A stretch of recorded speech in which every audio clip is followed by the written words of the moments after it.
Howdy, folks. Welcome into 52/1995, your live music conversation podcast, where we dive deep into the music of 1995. If this is your first time joining us, welcome. If you're interested in what we do here, this is the first expansion of the 52 universe from our sister podcast, 52/1995 movies. I am your host, Alyssa, and I am joined, as always, by my co-host, Cody. Cody, how you doing today? I'm okay. It's rainy outside. It's a little dreary. A little Just a moody. slow day. A little moody. Yeah. It's one of Mhm. those days. Yes, unfortunately, the album that we're listening to today has nothing to do with being moody or cool or a great. It's not a great rainy day listen, but you know what? It's fun. If you're here for the first time, we welcome you in. We're so happy to have you. Each week, 52 weeks in a year, of course. Each week, we're going to explore a different album from the year 1995. So we'll talk about the important releases of the year, really get into the detail of them, and I'll talk to my guests about their experience with the album itself. Now, each month we got a theme or a genre of music that we're going to be talking about. This month's theme, and this is the final week of the month, final Tuesday of the month, is soundtrack. So we've talked about some movie soundtracks. We've talked about some theater soundtracks. Today's album is a theater soundtrack, is a theater album, and it is How to Succeed in Business Without Really Trying, the stage production, the 1995 revival. So before we get into the album itself, Cody, what's your experience with? Again, we've talked about musicals before on the show. Again, we had Smokey Joe's Cafe just a couple weeks ago, but have you experienced this musical in particular? No, this is going to be the first time that I've actually listened to probably a full song from this. And I briefly mentioned to you earlier that I think the only thing I'd ever seen of this was like some clips from the old 60s movie. And just because one of the characters from that, the main character from that was in Mad Men. And so doing a Wikipedia deep dive, you tend to go down that rabbit hole of watching some of those clips and everything. I did see, and I couldn't have told you when or why or if I even watched the whole thing, but the final song, "The Brotherhood of Man," the final number before the finale, was performed on the Tonys when Daniel Radcliffe was in the revival of it, and John Larroquette as well. So I remember that. I couldn't tell you how the song went. I couldn't tell you anything about it. So this musical is very, very fresh for me and very new and something I've not listened to. So Okay. you caught me on one that I've not no experience with. I say we're on the opposite sides this week, which is a rarity. But Hmm. because I actually know this show, as a theater kid at heart. But yeah, like you mentioned, this is a show that was originally from the 60s. It debuted in 61. It got a revival in 1995, and it got another revival in 2011 with Daniel Radcliffe. And that's probably, if anyone has ever, even if you haven't heard of the show, you know Daniel Radcliffe was the star in a musical. This is the one. This is it. Which I think he did a fantastic job. We'll talk about critical acclaim, public perception, about all of the shows. But yes, that is, as I said, maybe this is probably, if we're going to talk about musicals from 1995, this is the one that maybe just because of its 2011 revival again, revival, if you will, Hmm. that this is one that people might know.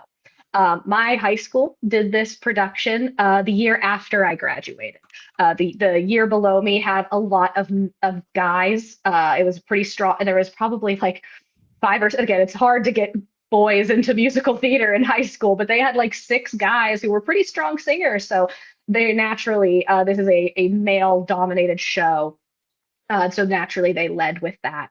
And they did a pretty good job. I will have to say, shout out to Sheldon, who is the guy from my high school. Yeah, his name was Sheldon. He was the lead in this show. He did a fantastic job. I remember, like, obviously as a high school production, but I enjoyed it. I had a fun time. It was just something different. My high school, at least, and you can speak to this as well as a high school theater kid.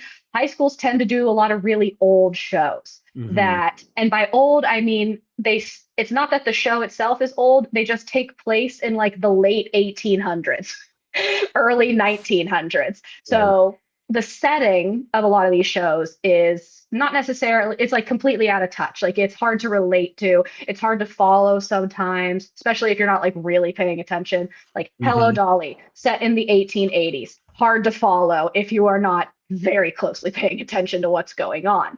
But this one's set in the 60s, and this one's a little more, I said, we've talked a little bit about Mad Men. Like it's kind of like this, which you said the guy was in, right? Um, Yes. and it's that's kind of that's the advertising show, right? Yes. Yes. It's Yes, about advertising. So, yes. So like it's I would kind of maybe even compare those two together. It's kind of fun that the guy who was in both hmm. Mad Men and because I didn't know he was in Mad Men until you told me 15 minutes ago. But the um and so this is something that can be that it seems less far out of reach. It's not 100 years ago. It's you know 70 years ago, so it doesn't Right. feel too far off. Um, yeah, and then we talk about with the revivals and all of it. Again, it can jazz it up a little bit or um, tailor it in a way that again it's very easy to understand. I feel like I will say as a show, if someone who is like I remember very distinctly a guy I graduated high school with, who was also back, came back to see the show. Said to me, I just passed him when I and saw him, and he was like, "Oh, that was the first show in 4 years that I understood." And I was like, "Cool." Did they But have to edit anything out for high school, like for a high school production of it? Because not that it's like super racy or anything like that, but no, high schools are weird and no, it was a full show, man. okay. The show, and we can talk. I'd love to talk to you about this, about because this show is funny. It is supposed to be funny, um, but I feel like you got to be in the right mindset to enjoy the humor or Hmm. pick up on the humor because that humor kind of toes a line of is this humor or does this compete is it compatible with 2025 humor or is this 1961 humor that we're attempting to do in 95 and 2011 and listen to Yeah. today? Well, uh it's funny. I was just talking to you about a movie that I watched yesterday, called How to Murder Your Wife. And Great obviously, title. great title, right? But it takes place. So there's a lot of these movies in like the 60s that are like, I guess, considered like sex comedies, kind of before sex comedies were a thing, because of like the Hays Code and everything. That's a rabbit hole to go down. But like, uh, movies had to be a lot more creative about how they tiptoed those lines about sex and other taboo topics. And like this gives me those vibes a little bit. Hmm. However, this seems a little bit more on the satirical side Hmm. of things, whereas there are like comedies and musical comedies from the 60s that are like Beach Blanket Bingo and all these like 60s teenage um revved up. I don't know how to explain it, but Yeah. like they are not tiptoeing a line and they're not satirical and they are just straight up misogynistic Yeah. and um but this without seeing the show and just kind of listening to everything, it sounds like it's more on the other side, like maybe not even satirical, but it's on like it knows what it's doing a little bit better. It's clever, I guess. Yes, it's clever. It is tongue in cheek. I mean, riddled with satire throughout the entire show. The problem is that even with the satire, again, the original score and the original lines were written in the 60s. It wasn't really satire when it was originally written. Hmm. So it's one of those things where it's like, is it satire? Is it not? Am I actually going to root for this main character, or is he kind of problematic? Do I root for this this relationship that's kind of the one of the main plot lines, but not really. Um, it's very interesting again to watch it through to listen to it through 2025 eyes because like I said, this we listened to the 95 revival, but really we're listening to something from 61. Hmm. So it's just got a fresh coat of paint on it. Or we put lipstick on it, but it's still a pig. But um, I said I want to we'll get into that in a little bit. I kind of want to give some background about the album. So do you mind if I No, start into go that? step right in. All right. So again, we've mentioned it. How to Succeed in Business Without Really Trying is the name of our album soundtrack musical today. It is only 1 hour long, a ton of tracks on this album, but they're very short. So, and there's a couple of even musical interludes like the overture, but not, again, none of them really. I don't think any. I think there was one song that might have been about in the 4 minute range, but most of them are about 2-ish minutes apiece. Brotherhood of Um, Man is long, and yeah, that's Rosemary is long. Those are 5 minutes yes. apiece. So Okay, so yeah, there's a couple long ones, but for the most part, they're pretty short stints of songs. So that hour can go by pretty quickly. mhm. A little bit of info about the show. So we've been talking about it, but the show originally debuted in 1961. It actually ran until 1965, so it had a solid 4 years on Broadway. This is the revival with Matthew Broderick playing the lead character Finch and Megan Mullally as Rosemary, which is, again, from 2025 eyes, is such a fun combo because you're like, that's Tammy 2 from, as I know her as Tammy 2 from Parks and Recreation, and also Ron Swanson's actual wife. Yes. And then of course Matthew Broderick is coming off of being Simba just a few months prior. It's Mhm. like what a run, right? As obviously Matthew Broderick, best known for being Ferris Bueller, is in a lot of movies, but other than Ferris Bueller and Simba, adult Simba specifically, there's a like he's really a Broadway guy. He is a theater guy. That's where he is. I think most of his bread and butter is, or at least where he's done. He's done a lot of work in both the movie space and the theater space. But I would consider Matthew Broderick a theater guy. Yeah. But what a fun run to come off of, to go from doing, again, Lion King being a musical, being the massive hit that it was, movie wise, song wise, soundtrack wise, to being the lead in this revival is a lot of fun. I think that's a pretty cool. Again, he had a pretty good 2 years. And I think this revival probably catapults him into the producers, which is like the next Yeah, big thing that he ends up doing on Broadway. So, yeah, and then he's in the movie too, right? mhm. Yeah, so kind of double whammy there, being the Broadway show and in the movie production. Fun fact. So when Broderick and Mullally left the show, they were replaced with John Stamos and Sarah Jessica Parker. So Oh, his wife. That's his cool. wife. So they didn't get married until 97, but they were Okay. dating at the time. So he did make a return for like a couple nights so that he could star alongside Sarah Jessica Parker. Well, that's cute. I thought that was kind of cute. But I was also I was like, John Stamos, like Uncle Jesse. Mhm.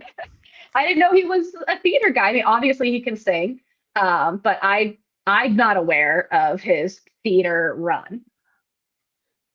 Yeah, the only thing I know about John Stamos is that he sang on Full House, and then he has that Hmm. Glee episode that I think Oh it's the yeah. Rocky Horror episode of Glee that he's Yeah, in.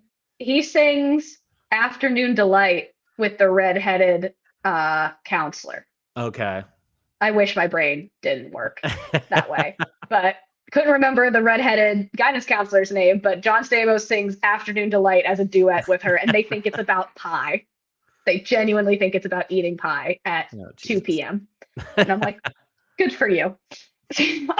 A couple more, just a little bit more info, some fun facts. So this musical was originally based on a book with the same title. So the book, How to Succeed in Business Without Really Trying, came out in 1952. That was an actual book. It's not a satire. It is a genuine how to succeed in business book, which kind of reminded me of, and again, we're getting into movies here, but it reminded me of Mean Girls. That Mhm. the original Mean Girls movie, written by Tina Fey, is based on a parenting book on like how to basically deal with your teenagers, and that was what she based Mean Girls off of. Is like, what do you do when your teenager's being bullied, and like obviously comes up with a whole script with that in 2003, 2004. When did Mean Girls come out? I think oh 04. Oh, four. Yeah. Um, but that kind of gave me the same vibe. And so the story, if you're not aware, the story concerns a young, ambitious J. Pierpont Finch, or just call him Finch, who, with the help of the book How to Succeed in Business Without Really Trying, rises from window washer to chairman of the board at the Worldwide Wicket Company. That is the whole plot of this movie, is that there's this young man, Matthew Broderick, who is, or not movie, musical, Matthew Broderick wants to become the CEO, essentially, the chairman of the board, wants to become the head honcho, and he, with the help of this book, works his way to the top.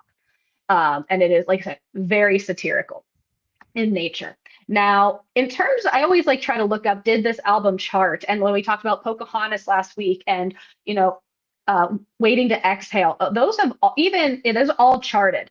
I could not find information on this album. I and for that, I don't know if it charted. I do not know if it. Again, I don't necessarily know if theater shows have their own Billboard. I don't And I know. don't think we saw that with Smokey Joe's either, but Smokey Joe's was also a musical review, and didn't have a bunch of critical acclaim in the way that How to Succeed kind of does. So, but I couldn't find anything about charting. However, it did have 4 Tony nominations: Best Revival, Best Actor and Lead Actor, Matthew Broderick, Best Direction or Director, and Best Choreography. So it was nominated for 4 Tonys. Matthew Broderick did win Best Actor that year. I also want to note that back in 1961, when the show originally came out, it did win a Grammy for Best Musical Theater Album.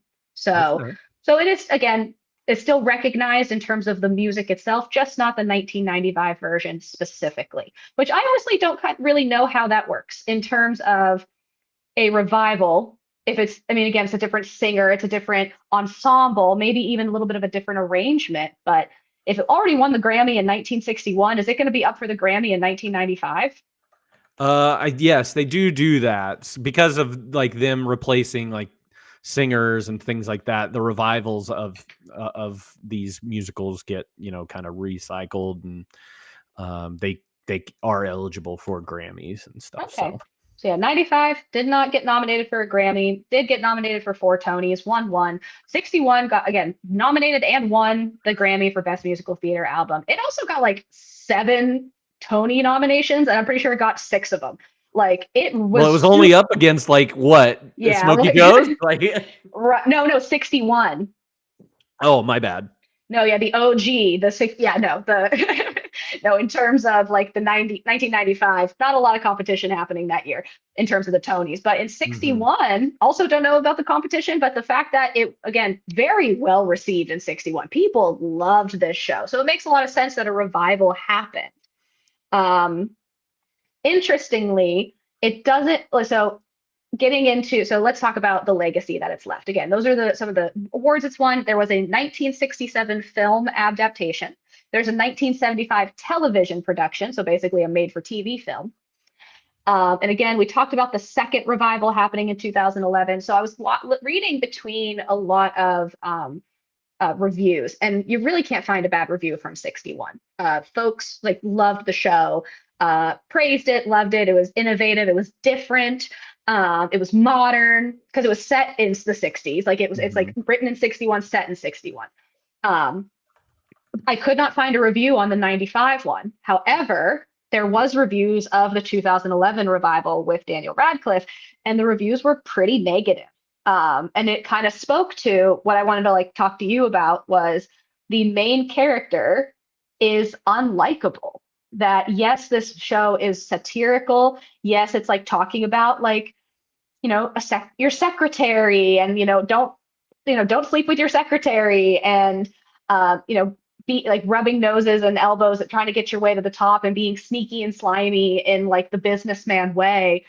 But in the 60s, it's like, yeah, that's what you did. Like was it Right. was more well received, and you were rooting for the main character. And then so from the 2011 perspective, people were like, Daniel Radcliffe's not likable. And it's not because Daniel Radcliffe's not likable. He is a national treasure.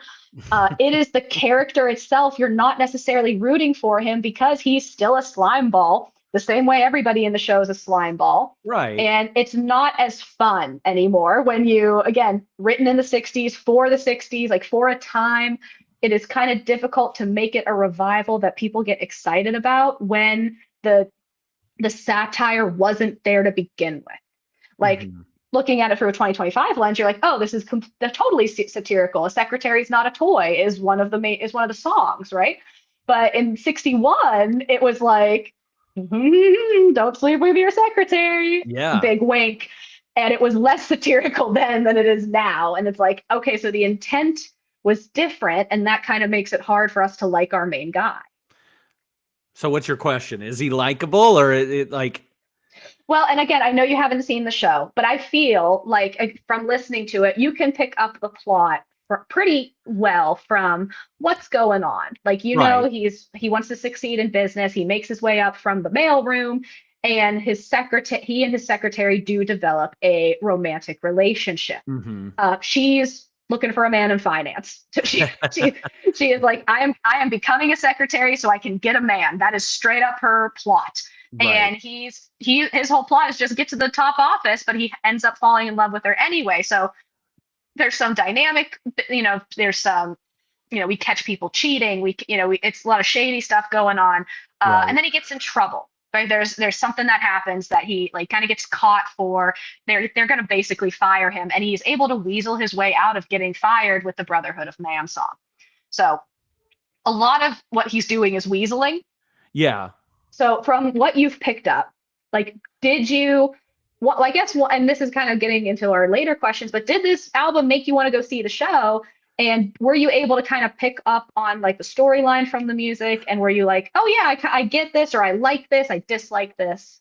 Yeah, I think I mean, I picked up on the story from listening, and I did find myself rooting for the main character, even though I Mhm. knew what his intentions were.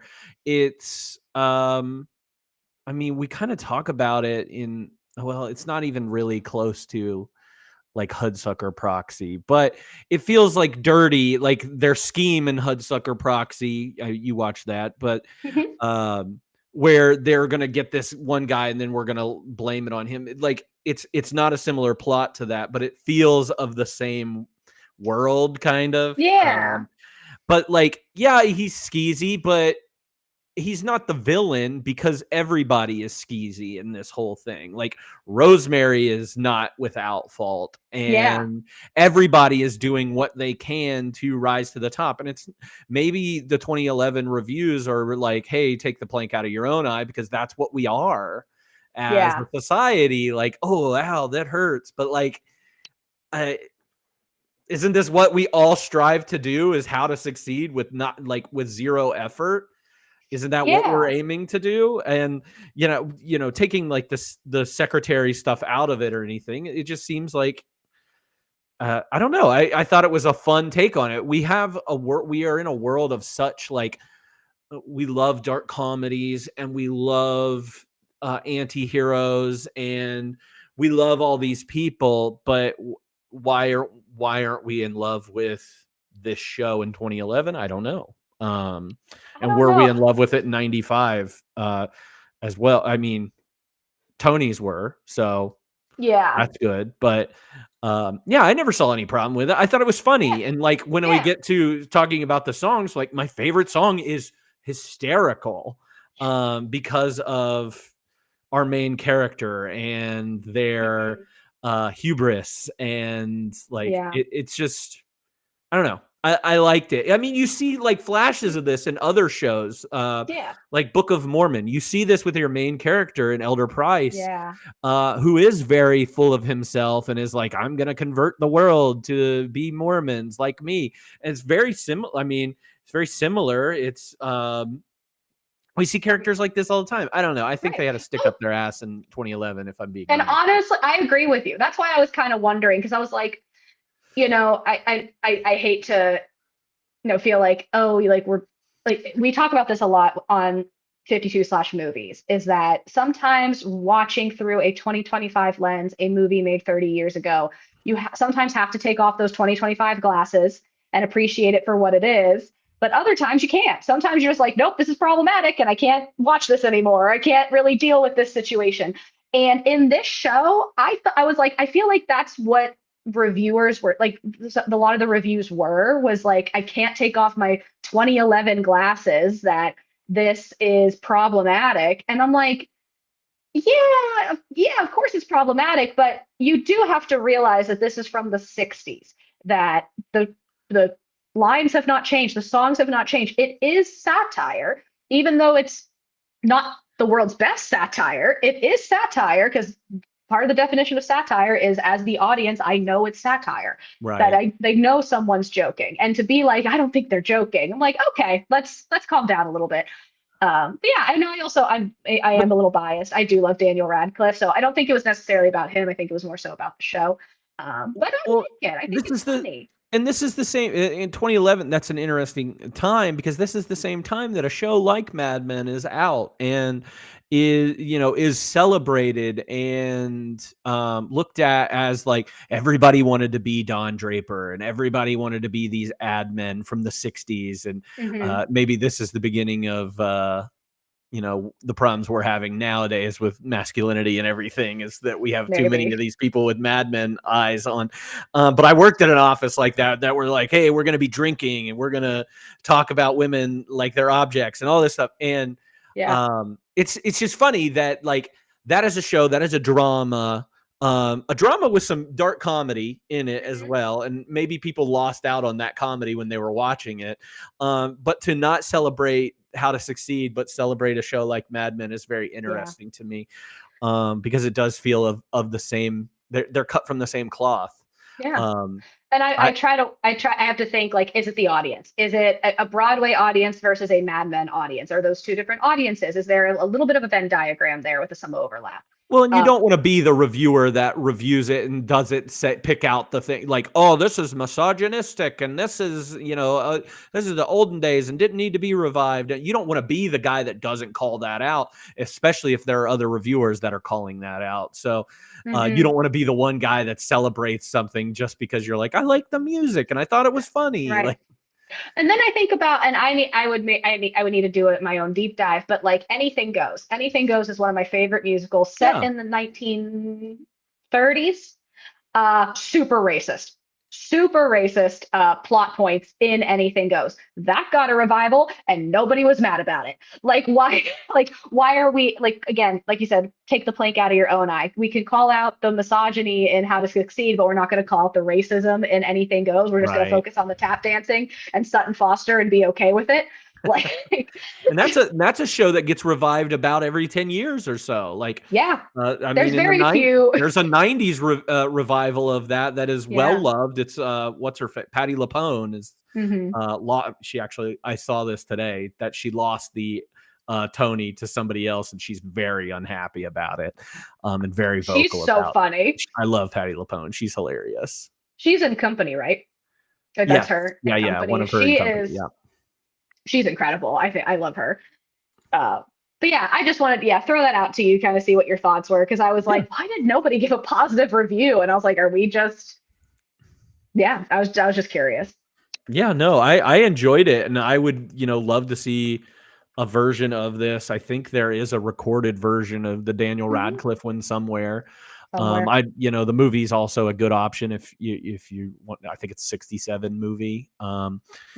and is a good option as well to watch. Yeah. I'm more than happy to watch either one of them because they're like I don't get the full plot, and this is an hour of songs, so that tells me that there's a lot more dialogue that we're Yes. missing out on. This isn't a Hamilton operetta, anything like that, where it's just Yeah. constant singing.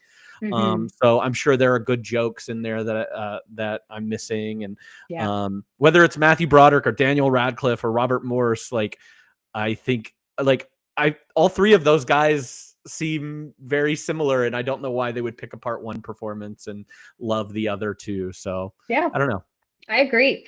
Yeah. And the, you're picking like comparing Matthew Broderick to a Daniel Radcliffe. Not necessarily, I don't see them, either of them, as slimy. No, but Uh, they could be like they it's could be. I it's mean, they're actors.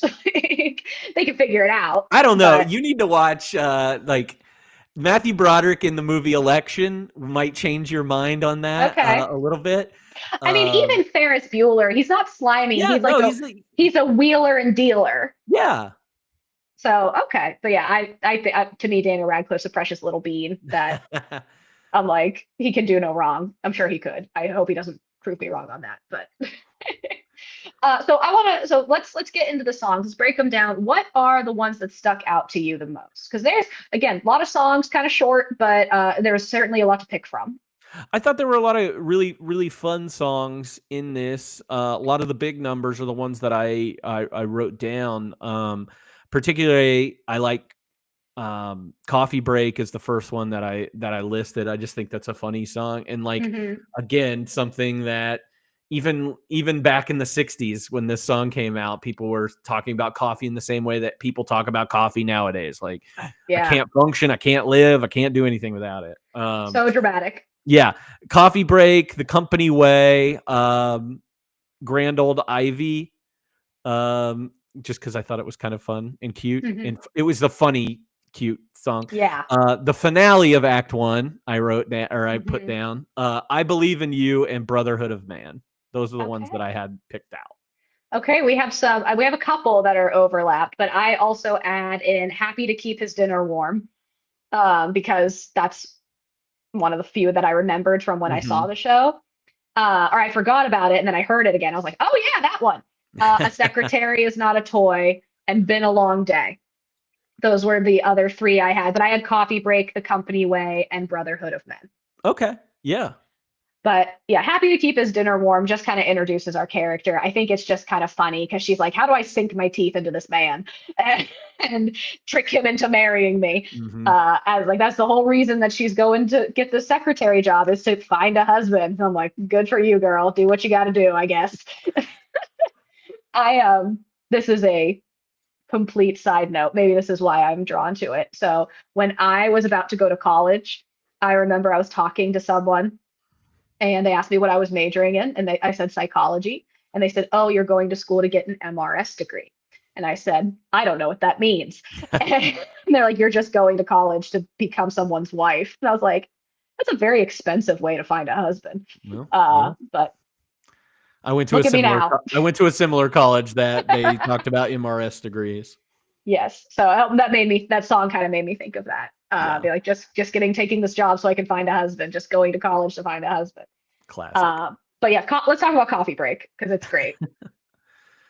Yeah, no, kind of what I was saying earlier about it is exactly, me what it is. It's a fun song about a drink, and especially when it relates to like going to a business or like working, not in this like remote life that I work in, but even though I still have I have one cup of coffee every day. That is the thing that starts my day off, is a cup Hmm. of coffee.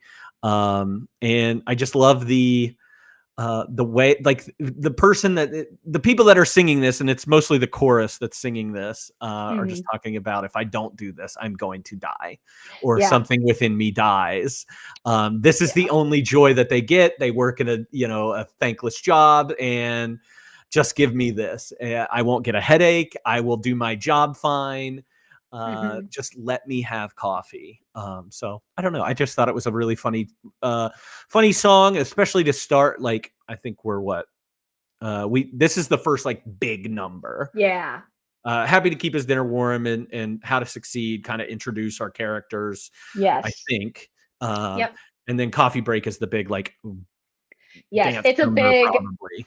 like we said, this was nominated for choreography for the Tonys. We've seen I just watched the 2011 Tony performance. The choreography in this show is fun. A lot of man dancing We and love some mansing. some mansing. And Coffee Break is one of those big dance numbers because Mhm. and very often it is portrayed as zombie.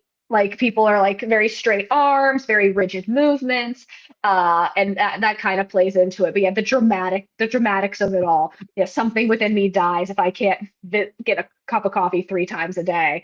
And yeah, like I was thinking of, smoke breaks or the water cooler. I'm like, this is no different in 2025 than it is in 1961. And that it's just, it starts out with a chuckle. It's a very fun song. Everything is I feel like everything or sorry, I feel like there needed to be more smoking in this. You're right. There is no smoke. I mean, obviously it's a stage performance, but Yeah. yeah, I wondered, I was like, coffee break. I was like, this is a cigarette break. Like this, it would be way, Well, they but don't of take course, breaks for cigarettes in the 60s, I'll tell you that. Yeah, no, they're just smoking indoors. Yeah. But yeah, the coffee break is just it's funny, but yeah, it's the universal. Everyone meets at the coffee pot. Everyone's able to like get up from Hmm. their desk and walk over. And again, they can't do it. They're like, no coffee. It's very silly and very fun. Yeah. So really, yeah, that's all I had to say about that one. Yeah. What do we have next? The Company Way was the one that I had next. The Company Way is so funny. Yes, It's The Company Way. And like I think nobody whatever. I think of this as the same way as I think of my current like working situation. again, this show is timeless. Like it genuinely is. Like or timeless in the sense that 2025 is the same as 1961 if we take out the Mhm. misogyny of it all. Like the way that people this is misogyny still exists, but how people feel about work Yeah. and how to climb to the top and how like the hierarchy of it all. This is something that I talk about at work frequently. And the Company Way is so funny. You just have the guy who's the head of the mailroom who's just like, I'm gonna agree with whatever the CEO says. I'm not gonna speak. If they need an idea, it's not coming from me. I am gonna keep Mhm. my mouth shut. I've worked for this company for 25 years. I've been in this same job for 25 years. And our main character like can't understand that. He's like shocked.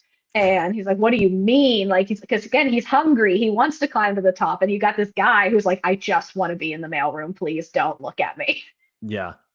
And you don't because and you're not ruffling any feathers, you're not making any waves, you're just doing your job. You don't deal with the politics, and Hmm. nobody ever bugs you. I just think I'm like, yeah, that's the dream now. Like for Yeah. me, and I just want to make my money. I don't really want anybody to notice me. Yeah.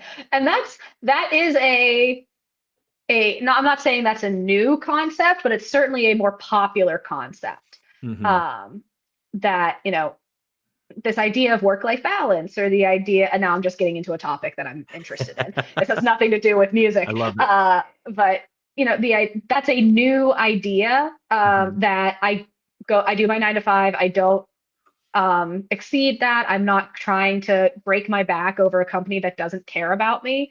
I'm going to keep my head low, do what I need to do, get paid. It's a contractual relationship. Hmm. And to have that in a musical in 61, that wasn't the mentality. That was so again, even the song in and of itself is just like a joke because people are like, wow, this guy, like how crazy, like, everyone's still playing that game. He's just playing it in a more outward way of the sense that I'm not getting involved in the politics to the point where I will stay where Hmm. I am comfortable and just do what I need to do. So it is funny. I do like it a lot. It's a very fun song. Yeah, it was weird listening to this while I was working because I was like, oh, this is just so on the nose of how I feel. Oh no, Um, I listened to this when I'm at work too. I'm like laughing at my desk. I was like, oh yeah. no. Well, did you have a secretary is not a toy? I did not have that one down. I Not just, that I didn't like it. I think yeah, it's, but yeah, that wasn't on my main list. that's fair. I put that one down because it's insane. Like a secretary is not a toy because all of these men are just like ogling over the new secretary who's like the sex symbol in this movie. Hmm. Um, and it's just so funny. And like I'm picking out the ones that I remember seeing in 2016 when I saw the high school performance of it. I was like, that is burned into my memory for the rest of my life. And Is that's why I this was asking. I was like, did they edit this in any way? no? Like, because like even shows like Grease and stuff like that, they always have like sexual overtones to them, and this song has a lot of those in it. Oh So yeah. No, it's I don't think they did. I mean, I don't know if they changed the lyrics at all, but like a secretary is not a toy is very much a song in the high school production. My teacher also did not like she was degas, like, we're doing the show. yeah. It didn't, again, the racism of anything goes, the sexual overtones of Bye Bye Birdie. There's not a ton of sexual overtones, but one girl does say mispronounce the word orgy. And it is it's a joke and it's very funny. But again, like I remember very distinctly that girl was like the actual girl I went to high school with who had to say that line out loud in front of her family, peers, and God himself 4 nights in a row. She's like, this is my nightmare. And I was like, you got the line, girl. Good Yeah, luck. but you're getting the laugh, and I would have been all about that. Like, give me one line as long as I get the biggest laugh of the night. Oh, she got it. It was so funny. So funny. And I'm like, I'm sure that haunts her to this day. Yeah. Yeah, isn't this is this the song that plays off kind of like an army song, like an army marching kind of song? Is that this one? I kind of saw it as a Jack in the Box song. A Jack in the Box song. Like, Okay, maybe I'm thinking of something else. It's like it's almost to the tune of oh shoot. Maybe it is kind of an army-ish song. But then the men and the women sing to each other, and like the secretaries are like, "We are not toys," and the guys are like, "Sure, you're not." And say, I was about to say, I feel like there's a lot of like wink, wink, nudge, nudge in this song. So like, much winking. Secretaries are not a toy, right, boys? Yeah. And then, of course, the guy who is telling everybody that the secretary is not a toy is the one who ends up getting with the secretary that they're singing about a few songs later. So it's all the irony is there, and it is Heedy LaRue. Yeah, Heedy LaRue. It's very funny. It's very tongue in cheek. But yeah, it's a silly song. Yeah, with Larry. What's your next one? My next one is kind of a dumb one, but it's Grand Ole Ivy. And I think mostly because you can kind of tell like what's going on plot wise. You know that this guy is just like weaseling his way up to the top, and they sing this silly dumb song together about the Ivy League, about groundhog. Ground Ole Ivy. That's what it is. Okay. And I don't know. It reminds me, like, I've seen this so many times in movies. We watched House Guest not too long ago. I was just going to say House Guest. They're singing the camp song or whatever. But in this one, it's like he knows. Like, he did his research. He knew where this guy went to school. And he's like, I'm going to learn this song. And I'm going to, and I don't even know if that's the plot of it, but that's what it felt like with it. It is the plot. Yeah, he's humming. He's in like the lobby or he's outside of someone's office. And he's humming the tune to this Ivy League song because he found out this guy is like very passionate about his being an alum at this school. So he's like, do. And he's like, what is that you're humming? And he's like, oh, it's just some old college song. And they're like, oh my God. And I'm like, again, like, the fraternity of it all, the networking, it's still very much a thing today. And it's funny that that's the case. Yeah, it is a very funny song. It's also very upbeat. It's very fun. It is very much a like college song. A lot of big band, there's definitely someone with a trombone in the number. Yeah, so I just thought I picked this song just because of the comedic effect of it. I picked the song because of the plot wise. It's not a big song. It's not a long song. It's dumb and has no like real lyrics because it truly is just like an alma mater that they're singing. So right, and I picked "Been a Long Day" for the plot reasons. It's also my favorite from the show, or the one I remember the most.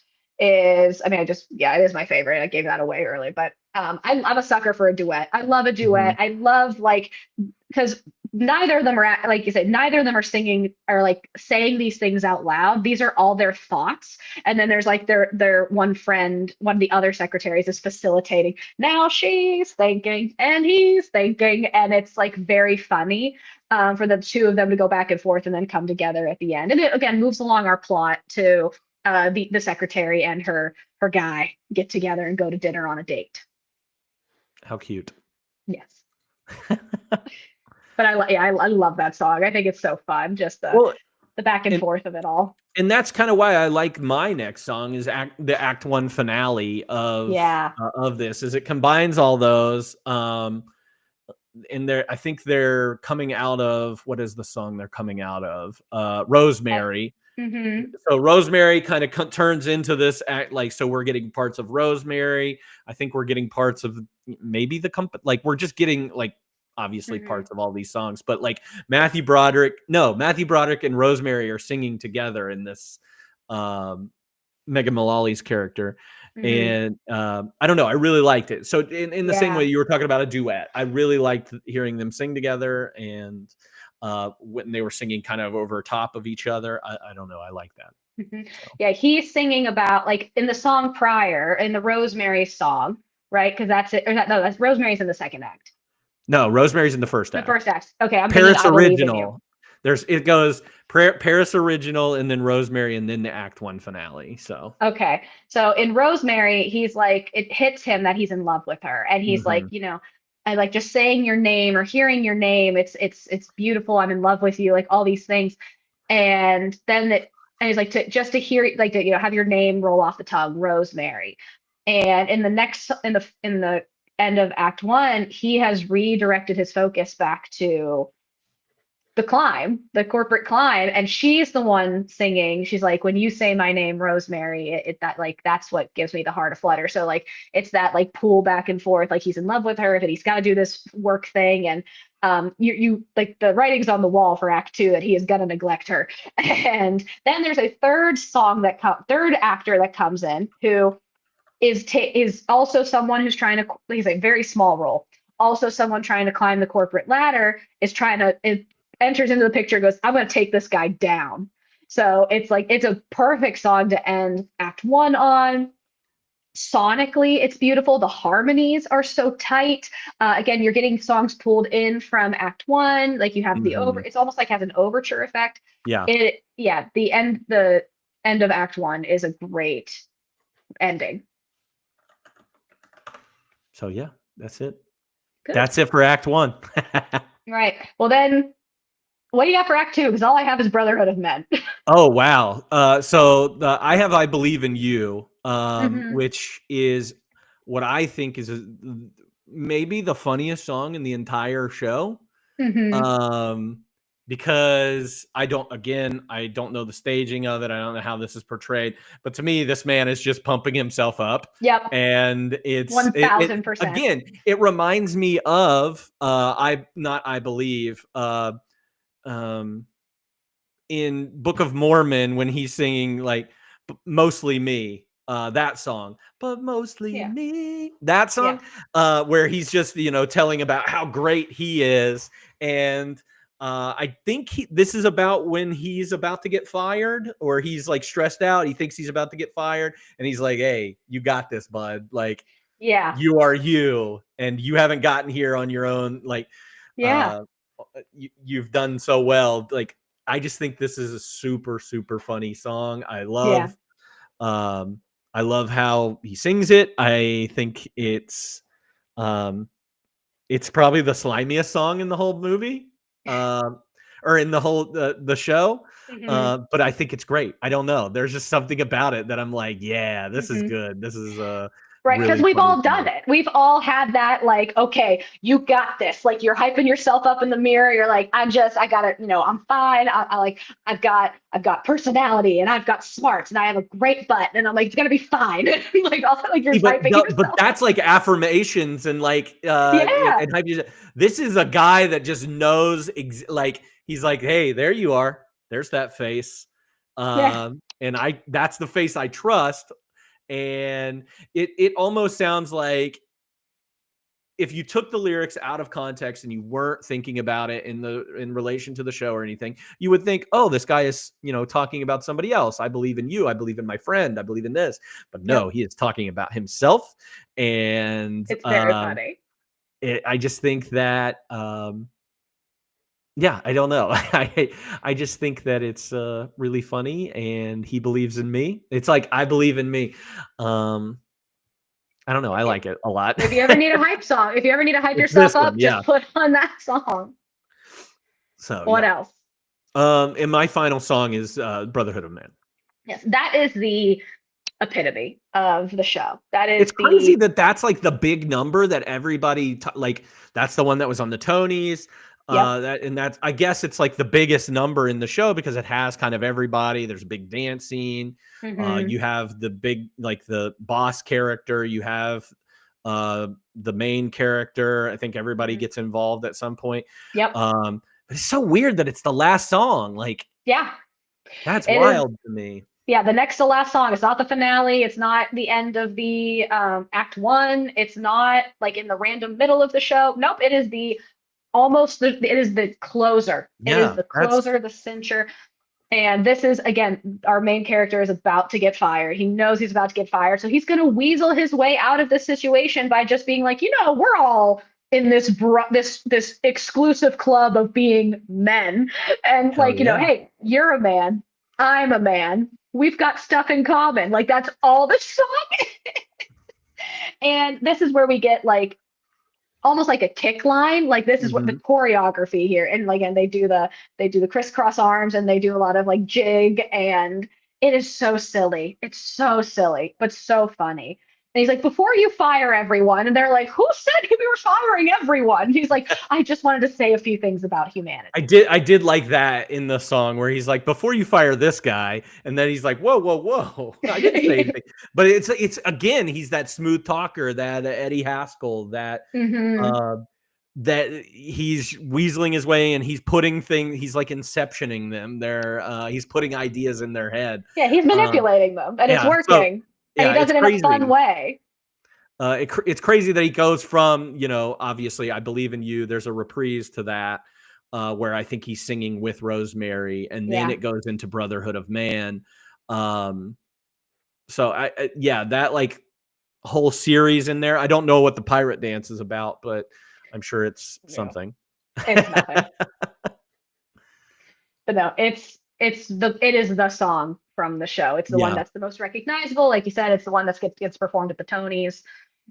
It's fun. It's a blast, and it's definitely. I think it is a fun closer. It is, again. It's not the closing song, but Hmm. it's the closer. Um, it flows well. It makes a lot of sense. It's a lot of fun.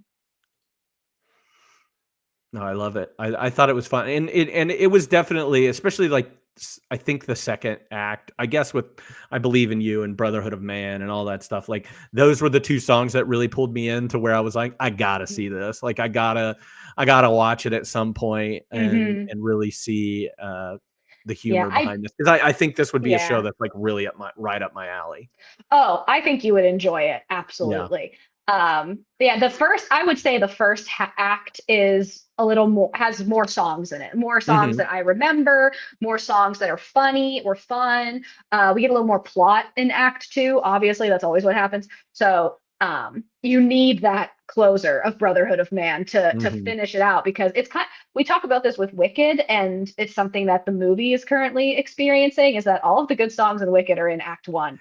So Yeah. we're going to have this second movie come out in November where they're going to add songs to it, because they're like, listen, we've got like two songs in the end, and they're not as hype as Defying Gravity. Right. Because you end Act One with Defying Gravity, and you can't go back from that. So it's a issue that a lot of musicals have. It's not anything new, but yeah, you need that censure at the end, and it works.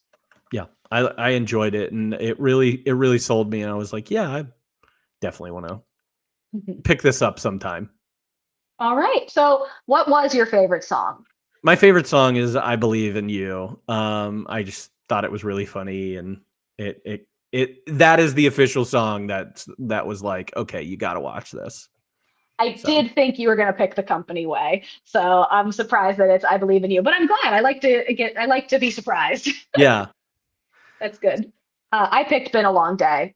Again, I love the duet. I love the she's thinking, he's thinking. It is the one song that I actually remembered the words from Mhm. when I saw it the first time. That's the one that stuck out the most when I saw the show first. So it's close to my heart there. What's your least favorite? So this one was tough because like I didn't really there was nothing in this that threw me. I mean, the pirate dance I kind of like skipped.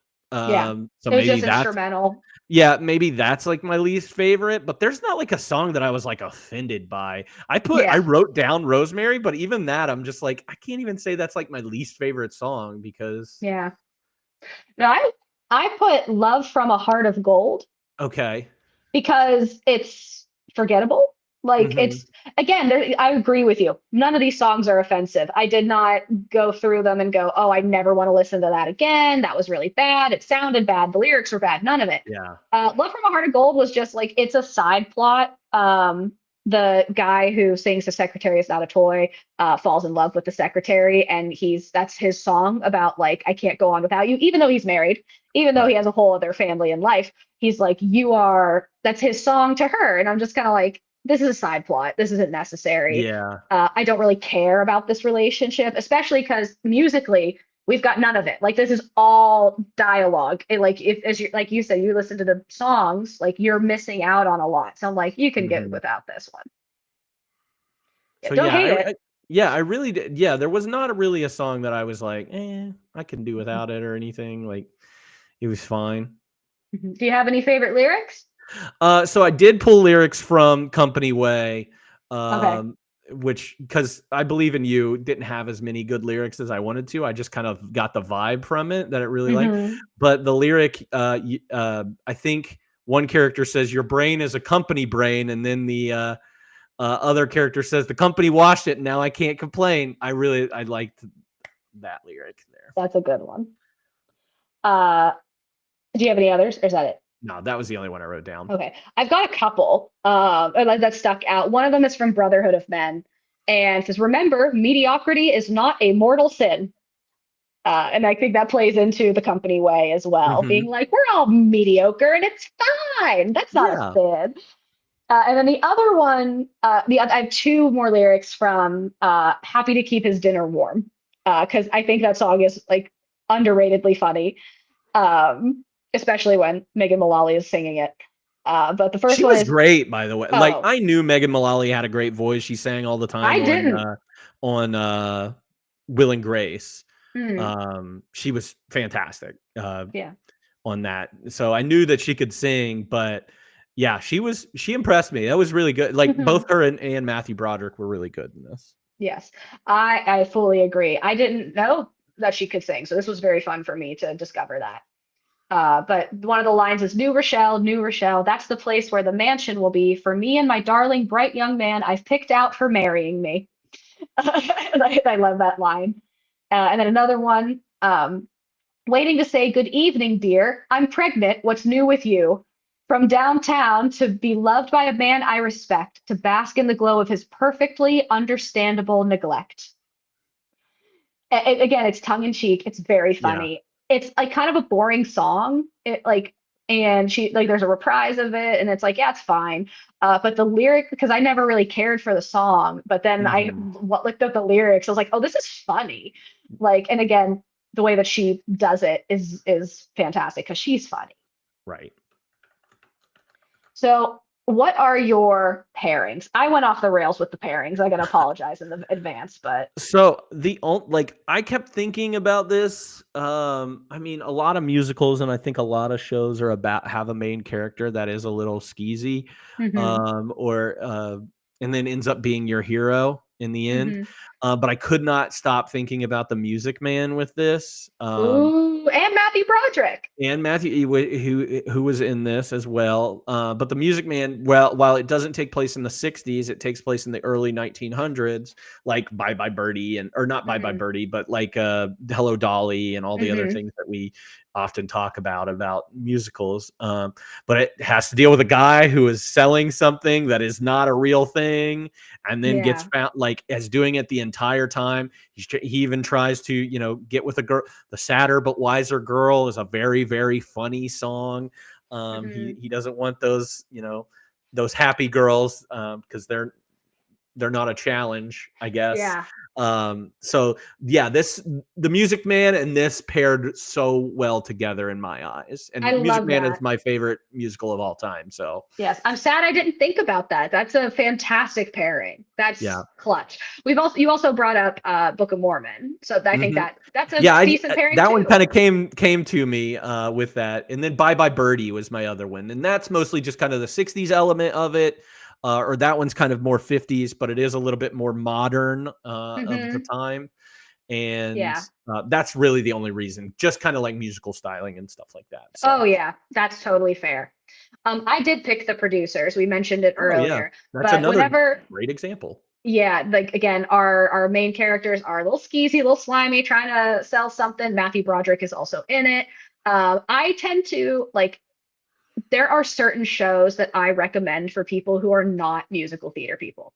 The Producers is one of them. I'm like, if you're, especially to men, I'm like, if you're a dude who's just not really into musicals, but you want to like dip your toe in, go watch The Producers. You'll laugh. It's crude. It's funny. Obviously Matthew Broderick's in the movie version. So is Nathan Lane and what's his name? Will Ferrell, Thank you. I was gonna like Hitler. he plays he plays a Hitler. Nazi. I mean, like the show is insane. It's insane. In the similar vein that Dix the Musical is insane. The producers is light Dix the Musical. But if you're not really into like theater, that's a show I would recommend. This is also in the same vein of being like a man musical. Like Hmm. men are the main characters. The ensemble is mostly men. Similar with the producers, like it's a little more focused, a little more cheeky, a little more satirical Yeah. than I like. I wouldn't compare this to Hello Dolly, but I love the Music Man comparison. I also paired this with so I have a musical, a movie, and a video game. Okay, I'm So interested now. the Yeah. the musical is the producers, also a movie. The movie is Hudsucker Proxy because that is all I could think of. Now, granted, Yeah. our main guy is like very unaware of what's happening to him. He's been chosen to be like the pig, the plot, like, but the mail rooms, like the whole thing about the mail room specifically made me think Mhm. of Hudsucker Proxy and like making your way to the top and wanting to be, make your way there and coming up with ideas and trying not to get fired and the whole Did thing. the mailroom also remind you of Elf? Yes. That's yeah, it reminded me of Elf. I Yes. couldn't help but think about Elf that whole Yes. time. So So I got a musical, a movie, and the game I have is called Get to Work, which okay. you showed me. Oh, did Uh, I? I don't even know what we're talking about.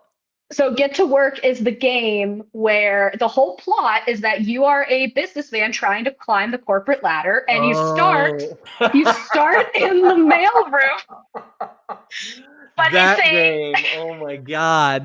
but it's again, you start in the mailroom and you work. And the other part of it is that there is a narrator. There's a narrator in the musical, into the How to Succeed musical. There's a narrator, like kind of directing your path of climbing the corporate ladder in this video game as well. Now, the catch is that you have rollerblades strapped to your elbows and knees, and it's the physics of it all. It's a platformer in the worst way. Um, so just put on How to Succeed in the background and play Get to Work. I better see a Get to Work stream after this. I think I would throw something if I had to play that game. I I mean, forgot about showing you that game. oh, I think about that once a week. Oh my gosh, that's so funny. That's But so funny. Also, we never even mentioned the narrator of this. well, he's not in a lot of the songs. He's mostly in the dialogue. Like Yeah, his voice, it's like a god, like but God. do you I know mean, who he's it reading is? the book. Is it what's his name? The one who's selling his house in Louisiana. No, it is not John Goodman. Sully. It sounded like John Goodman to me. No, this is a very famous person, very famous newscaster. His name's Walter Cronkite. Anytime that you saw something from the 50s or 60s or 70s, I think any big news story, it was Walter Cronkite that was. So Ah, like if you need a reference point when Kennedy gets shot, okay. that is when Walter Cronkite like there's a video of him on the news announcing that Apollo 13, yes, as another instance of that. But when Kennedy gets shot, he like takes off his glasses, he gets teary eyed, and he wasn't like a big. I think he was a Republican, so I don't think he was like a supporter of Kennedy by any means. But it was like, oh, this person cares so much like about the country, and like he's just a voice of a generation. He really is. Like Okay. in the same way. So in the second So in the revival, it's 95? Anderson. No, 95 is Walter Cronkite. Okay. Okay. And then the 2011 one, it's Anderson Cooper. So they tried to get somebody, of the time and newscaster and everything. So yeah, No, we didn't I even talk know about that. Walter Cronkite. He passes away, I think, within the next few years of 95, I think. Okay. He No, was a very old man. That's awesome. I mean, not awesome that he passed away. Awesome that 2009 is when he passed away. My bad. Oh, okay. He was So it was old, around for though. the second revival, He was but almost 100. wow, good for him. He's an old dude. But no, you're right. The narrator is a great aspect of this show. I did not like the booming voice. It is a very strong voice. I didn't realize who it was. I genuinely thought, like, that sounds like John Goodman. Nope, unfortunately not. So would you, and I think I know your answer, would you recommend this to a friend? Yeah, I think so. I had a lot of fun with this, and like I said, I find, just from listening to the music side of it and not seeing the production of it, I was hooked. I was interested. I want to see it play out. I think it is poignant and to today as much as it was in 1960. I think it's funny. I think it has charming parts of it. It does fit into that like Ferris Bueller-esque type of character who is wheeling and dealing and trying to get whatever he needs. He's selfishly doing that. So yeah, I mean, I think it's a good musical. It's and it's a very like male-centric musical too. There are some women characters, but it is mostly men in this. So it's like Newsies or trying to think of other like male-centric ones. There's not a lot. This certainly fits a niche that is needed in the musical space, is that there aren't a lot of male-centric shows. Like you said, Newsies is an excellent one. This is kind of it. Newsies and I'm trying to think. I mean, Book Book of Mormon a little bit. Yeah. It is male-centric. There's obviously not tons of characters though. Right. The ensemble is mixed gender. I guess Hamilton could also, it's not male-centric, but the leads are men. You need at least 5 solid dudes in order to Seven Brides. Oh, Seven Brothers. That is probably the next one that people would say. Because you need 7 dudes. Yeah, you need 7 dudes.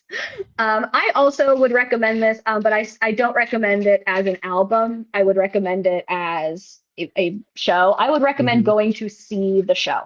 I've not seen the movie, so I can't say yes, you should just go watch the movie. I would, but I think the stage performance is great. I don't think I would ever say go listen to I'm glad that you were like, yeah, I'm hooked just from listening to the album. I don't think I ever would have recommended it to you. Even now, I wouldn't say like, yeah, go listen to this album because you're missing pieces.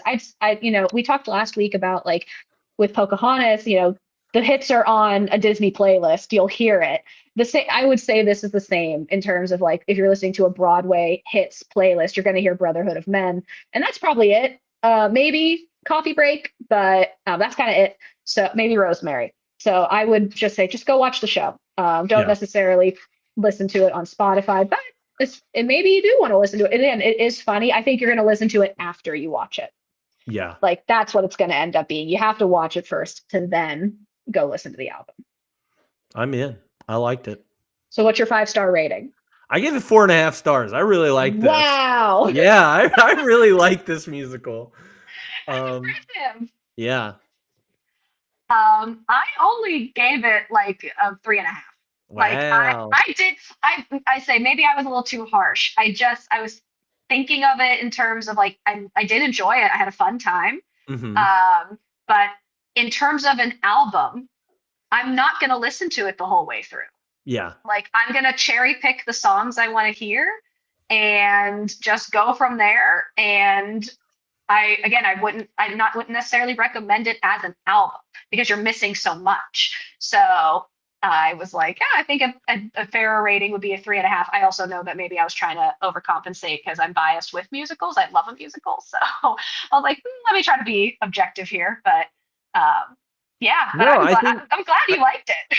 yeah, no, I liked it a lot. I think just because one, I was listening to it while working, and uh, did listen to a couple songs over and over again a few times, but like it didn't offend me in any way. Like I Yeah. didn't have to like stop and be like, what the hell am I listening to? I just thought it was fun. It was Yeah. I don't know. I really liked it. So Oh, I'm that makes in. me I liked happy. it. Yeah, yeah. It was a I good mean, one. you like musicals, you're a theater guy, but I'm Yeah. kind of surprised at how much you liked it. And I think probably because I hadn't listened to it before all the way through Hmm. and had, a kind of an idea of what it was, but didn't really know. And I feel like now I know a little bit more about Hmm. this album. So Exactly. Well, that's the whole point of the show is to learn a little bit more about a whole album. that's right. Well, anything else to add, Cody? I don't think so. All right. Well, then I think we can wrap up here. Thank you again for joining as always. Do you have any recent music recommendations? I don't. That's I okay. actually just been listening to podcasts, really, mostly. Okay. Any Uh, podcasts? Yeah, no, I listen to these movie podcasts because that's what I am. I'm a sucker for movie podcasts. I listen to a movie or two in particular, just kind of like free form conversation. Like they have a theme in mind, but they really don't have any structure to them, Hmm. which you would think I would hate because I like structure and that's why I do the thing that I do. But two in particular is one called Blank Check, where they basically go through filmographies of directors and just talk about them, but it's two comedians that are talking about them. Okay. And then in the same vein, I listened to a podcast called With Gorley and Rust. It's a little bit more off the wall, and they rarely talk about the movie, or they do and they go off on wild tangents. They usually do only like horror movies, but Okay. yeah, I pop those on before I go to bed and listen to those. And if I'm not caught laughing at them, they do put me to sleep. So that's what I've been Good. listening to. Hey, I love it. We can take a podcast recommendation. It's listening. That's So right. fantastic. I don't have any recommendations. I have an anti-recommendation. Okay.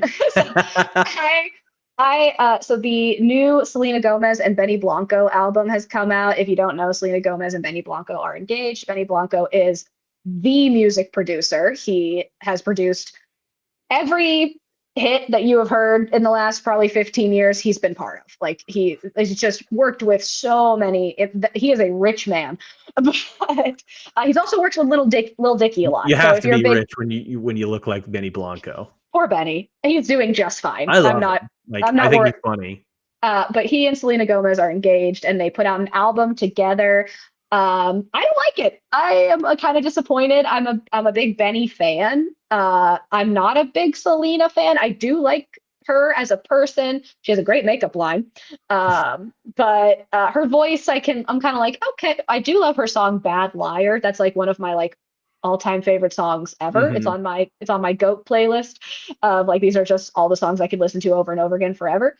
But that's kind of it. I'm not like a huge Selena Gomez fan. So, and Right. I've only listened to a couple of the songs, like most of the singles from the album. Not a fan. Whether it's her voice or even like sonically, I'm not like a fan of the arrangements. One of the songs almost even kind of sounds like something you would get off the Juno soundtrack. I was like really, maybe it was like my expectations were subverted. Maybe I need to listen to it a couple more times to be like I do or don't like it, but first impression is not super great. So that would be my anti-recommendation is that I don't necessarily Was it recommend. trying to be a pop album, or was it trying to like? I think I was expecting a pop album, to be honest, and it's Yeah. not. It's more acoustic. There's a lot of piano, there's a lot of acoustic. There's not a lot of music production. There's the one song, Sunset Boulevard, that is very poppy, and Mhm. it has good elements of a pop song, but there's like parts of it that I'm like, I hate this. Like it's like Wow. the bridge is bad. The bridge is very bad. And it's about their first date, which is like a really cool like concept that these two Mhm. people who are in love and in an actual relationship together are writing music and putting out this massive album. It's great. I did the Gracie one of the ones I listened to. The one with Gracie Abrams is the best. Okay. Call Me When You Break Up is that song. But even so, I wasn't a huge fan of. I'm also not a big Gracie Abrams fan, which is uh, a bit of a bummer. I want to be more of a Gracie Abrams fan. I feel like I should like her a lot. But I actually think Gracie improves the song. If Gracie was the only one singing on that song, I think I'd like it better. I'm so sorry, Selena. You have an open invitation to be on the show. But um, Yeah, yeah, with Gracie Abrams, I don't know. I think I with her type of music and everything, I think I oversaturated myself mhm. with enough like sad girl pop music. I think I oversaturated myself and I was just like, I can't do this. That's fair. I Um, also think that there's better. yeah, Like I think her and Lizzie McAlpine have a similar vibe, and I just think Lizzie McAlpine does it so much better. I'm a big Lizzie fan, so Yeah, just with what yeah. she's done. So, Yeah. but yeah, if you're gonna, yeah, the one with Gracie Abrams isn't bad, but just it's not my fave, not my fave. Mhm. I wanted to like it more. I think that might be the problem. That's my expectations were like, it's gonna be great. It's Benny Blanco, and I'm like, it's not. It's okay. All right.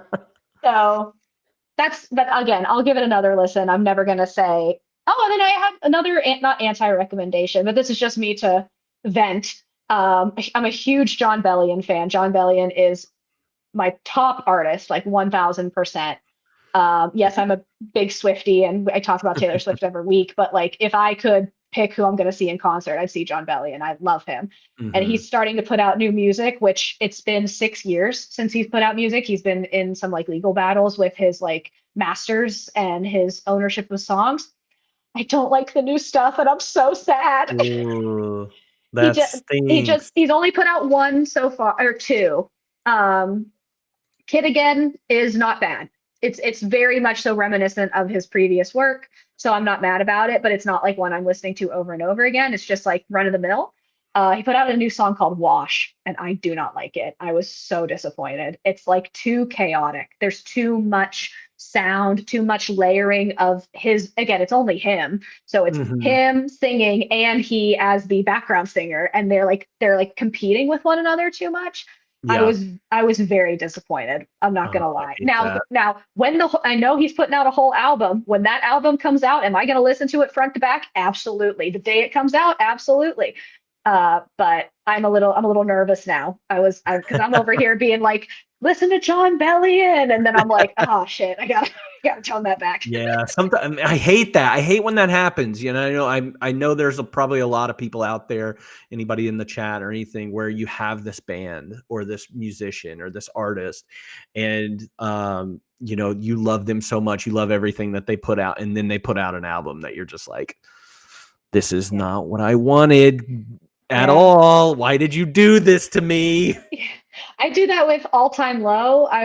All Time Low was very high school for me. I owned all the CDs. I've seen them in concert at 3 times. They are one of my most All Time Low and the Jonas Brothers are the two concerts I have seen. I've seen them each. I've seen them I three love times it. apiece.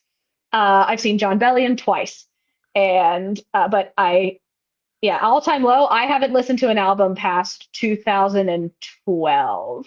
Hmm. Yeah, they keep putting out music.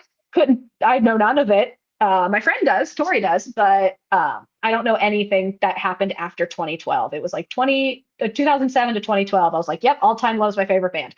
And then anything after that, I was like, they don't exist anymore because I don't like any. Nice. Yeah.